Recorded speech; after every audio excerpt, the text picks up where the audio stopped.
Welcome to Donmar TV News Channel. Thank you, Prime Minister Hun Sen, Excellencies, Your Majesty. Asia and Europe confront challenges that require collective responses. Today, we renew our commitment to open and inclusive multilateralism and the rule of law. This is exactly what we need in this time of profound change and uncertainty. Nowhere is this more evident than in Asia Pacific. Ours is a region full of promise, but fraught with potential flashpoints. These include disputes in one of the world's most important sea lanes of communication. The Philippine position is clear and unchanging. Disputes must be settled peacefully in accordance with international law. The South China Sea must remain a sea of peace, stability, and prosperity, where vital interests of stakeholders inside and outside the region are recognized and respected. We acknowledge China's reaffirmation of commitment to an early conclusion of negotiations on a substantive and effective code of conduct on the South China Sea. Excellencies, we all want progress and prosperity for our peoples, and we know that peace and stability are preconditions for this to happen. There can be no real peace if the strong trample on the weak just because it can. There can never be no other acceptable basis for a just maritime order but the law, particularly the 1982 United Nations Convention on the Law of the Sea. All countries, big and small, must adhere to the rule of law faithfully, consistently. Otherwise, there will be chaos. We thank our ASEAN partners that have issued statements of support on upholding the rule of law in the South China Sea. We also welcome their interest to enhance cooperation, including maritime security. We are encouraged by these developments. This is as it should be. The entire community of nations working for peace, committing to stability, and upholding the majesty of the law. Ayos eh. Yeah. Hello.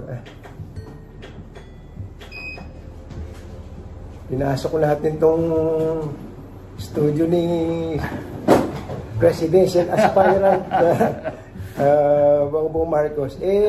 BBM. Kaya lang, ako lang din ang cameraman nito. Okay lang ba sa inyo? Sir, pasensya na kayo. Ganyan na ngayon eh. Oo. Sa bagay, nakita nyo naman siguro, kumakain lang ako ng sardinas. Ayun na nga, sabi ko, kung kaya mo kinakain mo yung almusal mo, di palagay ko okay na rin ito. Pwede na to. Dito ho pala kayo Dito yung ano, dahil wala pa yung anak ko. Ito yung kwarto niya, ginawa namin konting studio. Dito namin ginagawa yung mga vlog. Nakita ko yung YouTube channel nyo. Grabe na, milyon na ang subscribers nyo. Magmi-milyon na kami. Nakakatuwa nga, ang gulat namin eh. At talagang ang daming nagsusubscribe na sa amin.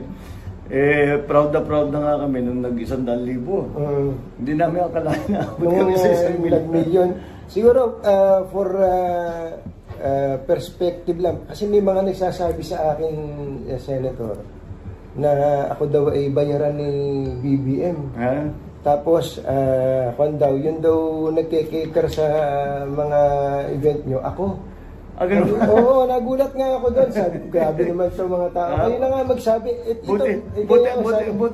Buti sila, alam nila yung gano'n. Ako hindi ko alam. Na gano'n nang nangyayari. Saka, binabayaran nyo pala ako. Hindi ko man lang alam. Nakakatawa ang tao kung minsan hindi mo maintindihan sa nakukuha itong mga istoryang ito. Siguro, ewan ko lang, para siguro may maikwento lang. May masabi lang. Kung minsan ganyan lang nangyayari sa nakikita ko eh.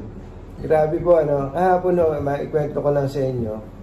Nagdadaan ako sa Quezon Avenue. May nakasabay akong pila ng mga sasakyan. May motorsiklo, may mga four wheels. Caravan pala yun. Nagulat ako dun sa mga tao.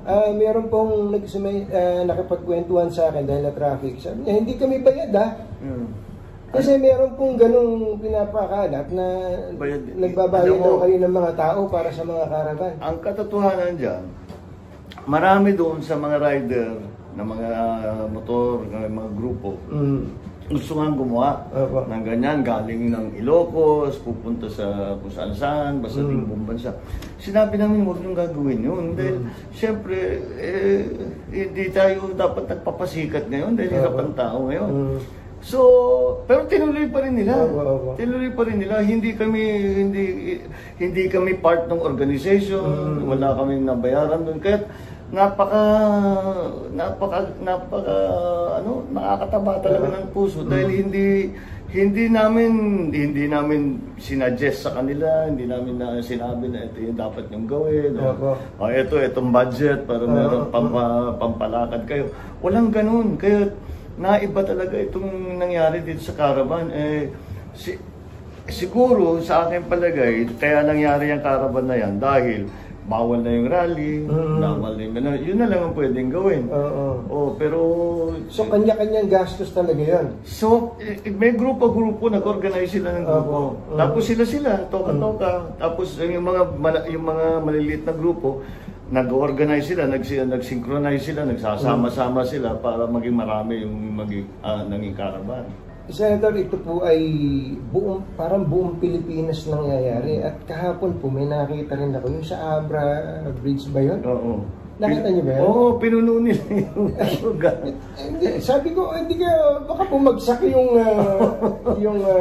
tulay na yun. Nakakatuwa talaga at talagang very kung minsan nga masama ang loob ko kasi sabi hindi ako makakarating diyan dahil meron kaming ganitong iba. Sabi na okay lang, basta sige lang, basta gusto lang namin gawin ito. At so far naman na ang nangyayari nagiging pasikatan sila ngayon, pagandahan ng caravan. Pero ay maganda kasi yan kasi ang sinasuggest namin sa kanila, hindi, magpulot kayo ng basura dun sa paligiran nyo o mag-tree planting kayo yung magano'n. Gagawin pa rin nila, pero gusto talaga nila yung caravan. Hindi, saka iba kasi masaya eh. Masaya talaga. Magkakasama. Tapos, merong busina eh. Tan, taran. Sabi ko parang Marcos pa rin. Yun po ba yan? Marcos pa rin. Ayan, Marcos pa rin yun. Sabi ko na tama pala yung hula. Ang gulat ko nga dahil ang tagal-tagal nauso yun nung 86. Kasama nung kampanya, Marcos pa rin. Nagulat nga ako, naririnig ko. Doon yung mga dinaanan kong caravan. Tagal ko nang di narinig ito, pero yun ang busina. Ngayon, bongbong Sara na. Kaya iba na naman magiging busina ng mga caravan natin. Meron po kayong first time niyo po bang humarap sa tao na parang nangangampanya na ang dating dun sa Tagum na magkasama kayo ni... First time namin magkasama ni Inday Sara. Anong experience? Kwento nyo nga sa amin yung experience na magkasama kayo ni di nakakatuwa dahil yung actually yung una, yung pag-organize para sa akin. Pero kinausap ko si Inday Sara, sabi ko, sumama ka na sa akin, nandyan naman sa Davao. Sumama ka na kasi maganda kayo makita na tayo magkasabay. Punta naman siya. So, yun ang aming ginawa. At ang ganda ng nangyari dahil siyempre, yun ang ano niya, nakatigadabang. Parang territory niya yun. Oo. Parang in-introduce niya na ako sa, sa mga supporter niya. Kaya ako sa kanya, sige, I have to return the favor naman. Pagbigyan mo naman ako, introduce na, papakilala naman kita sa mga Ilocano, tapos pababa tayo dito sa Luzon. Kasi hindi pa siya nagkampanya rito. Dahil mayor naman ang kinakampanya niya. Kaya siguro yan ang isusunod namin. Maganda talagang pakiramdam. At talagang masasabi ko, napakapalad ko talaga na ang naging kasama ko sa kampanya ito si Inday Sara. Sir BBM, ito tapatin niyo po ako. Hindi ba parang nagdadrama lang kayo nung kunwari hindi niyo pa alam na siya na ang magiging VP niyo? Kasi naalala namin, nung nagpunta po kayo ng Cebu, sabi nila, ito na, BBM Sara na to, may mga pormahan pa kayo na gano'n, saka gano'n picture, tapos nagtaas ng kamay. Bago pa po ba yun, alam nyo na magka-tandem kayo? Yeah. Nag-uusap na kami, pero pati sa side, siyempre, magkabila yan . Hindi pa nagka-meeting of the minds, ika nga. Pero soon after, I think nung patapos na yung substitution yun yung gumalaw na si Sara, nagdeklara na siya. Kaya yun ang aming yun ang naging timetable. Wala talaga sa timetable. Wala talaga. So a few days before the deadline ng substitution, yun lang nalaman na okay na kayo? Mga few days before. Pero few days before umatras siya sa hukbo at saka sumumpa siya sa lakas. Ito po yung kasal ng anak ni Senator Bong. Exactly. Nung po ba may deal na kayo? Nung araw na yan? Oo. Kaya siya lumipat sa lakas. Opo. Dahil yun ang kailangan niyang gawin para makapag-substitute siya ng Vice President. Kaya po ba siya nag-Vice President? Dahil kayo po ba ang minanipulate niyo po ba siya para tumakbo siyang Vice President imbis na Presidente? Hindi. Ayaw niya talaga tumakbo ng Presidente. Pero alam mo, natatawa nga ako yung mga nagsasabing ganyan. Kung kilala mo si Mayor Inday, kung hindi mo kayang i-manipulate yung taong ito. Nalalapak nga na siya. Hindi. Masyado siyang very forthright, at saka maayos siyang kausap. At hindi mo yung mga pang-intimidate, ganun, hindi mo siya makukuha sa ganun. May sariling meron talaga siyang sariling isip. Kaya natatawa nga ako pati si GMA, di ba? Sabi, si GMA, hindi mo pwede puwersahin ito. Kaya nga magandang partner ito. Dahil hindi pa dala-dala ng kahit na sino. Gagawin talaga niya kung ano yung sa palagay niyang tama. At yung sa kanyang sariling pag-iisip. Kasi siyempre, lahat kayo nag-a-advise. Ang dami nag-a-advise. Pero, pag-iisipan niya yung muna. Pakikinggan kayo lahat. Then, mawawala yan ng mga kalating araw. Pinag-iisipan niya lahat ng sinabi niyo. Sabay sasagot siya. Pero yung desisyon niya, kanya talaga yun. Kumbaga, pag nagbitaw ng salita, tutuparin niya. Lalaki kausap. Yun ang sabi ko nga sa iyo, usapang lalaki pagkausap mo si Sara. Kaya nakakatawa, pero babae siya. Pero ang expression sa Tagalog, di ba? Usapang lalaki, kausap mo lalaki. May isang salita. May isang salita. Yan ang pinakamagandang niyang katangian. Opo. Nakita niyo naman yung survey ng Publicus. Tapos actually, bago yung Publicus ng November 16 to 18, lumabas yung SWS. Yung SWS, 47% kayo nationwide. Tapos yung pong Publicus, 56.7 yata kayo. Parang wala pa hong 2 buwan mula nung nag-file kayo ng Certificate of Candidacy. Wala pa pwede, inasahan niyo po ba na biglang ganito, kayo na-experience nyo, nakita nyo kung gaano kadaming tao yung sumusunod-sunod sa inyo, bumubuntot sa inyo. Nakita niyo po ba yung eksena na ito? Dahil di naman ako umikot eh. Nung panahon, siyempre COVID, hindi ka pa pwede talagang umikot. So meron ako mga lakad-lakad, siyempre, pero titignan ko kung ano ba talagang pwede. Nung naglabasan yung mga survey, number 3 pa ako sa umpisa eh. Number 3 pa ako. Sabi ko, maganda naman siguro itong numero ito. Tignan natin, ano natin, baka pwede pa natin pagandahin. So paano namin ginawa? Sabi ko, mukhang successful yung aming ginawa dati. Pagpatuloy lang natin, pagandahin pa natin. So mukha namang effective. At saka syempre malaking factor doon yung social media. Napakalaki talaga na. Kasi papunta na talaga doon sa social media. Yun lamang, nung nag-COVID, mas lalong naging importante yung social media. Naging napakalaking bahagi ng buhay, pang-araw-araw na buhay natin. Kaya pati na sa politika, napunta talaga doon ng usapan. Napunta. Iba kasi ang social media, interactive. Kayang sasagutin. Pagka hindi ka patapos magsalita, sinasagot ka na medyo okay yun Ako gusto ko yun. At gusto ng tao yun. Kaya basta you maintain that contact at saka nakikita naman na yung mga sinasabi mo, may mensahe ka naman na mukha naman tinatanggap ng tao. I think that's what it was. Is that yung mensahe natin, tinanggap ng tao. Makakabuti siguro yan sa Pilipinas kung maituloy natin yan. Nakita niyo po ba yung, mga 3 months ago siguro, sabi nyo nga sa survey, mga number 3 lang, wala pa kayong partido nun. Wala pa kayong partido nun, during that time. Well, nasa NP ako noon. Pero ang NP hindi pa nagde-decide kung anong gagawin. Tapos biglang eto kayo. Sabi nga ni Malutikia nung aking nakausap, parang unprecedented ito na majority ang rating nyo, almost 57%. Pwede ba nating sabihin na hindi ba kina-overwhelmed dito sa pangyayari na ito? Siguro, of course, nakaka-overwhelmed talaga yun dahil ang tataas ng numero.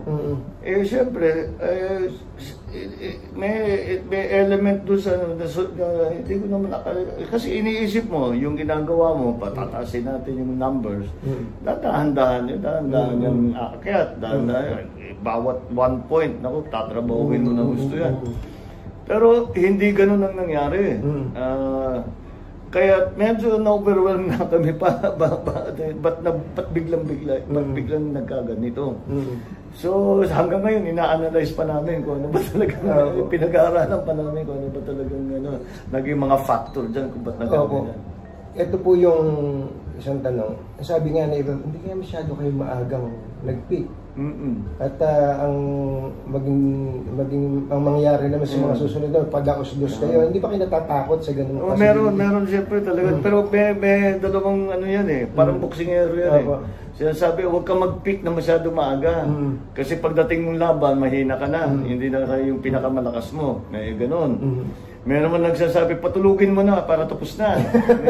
So talagang kuminsan, yun ang aming tinitignan. Ano ba talagang pinakamagandang teknik? Pero para sa akin, ang pinakamahirap gawin sa yung hindi titigilan mo Hindi mo naman pwedeng tigilan yan Basta sige lang.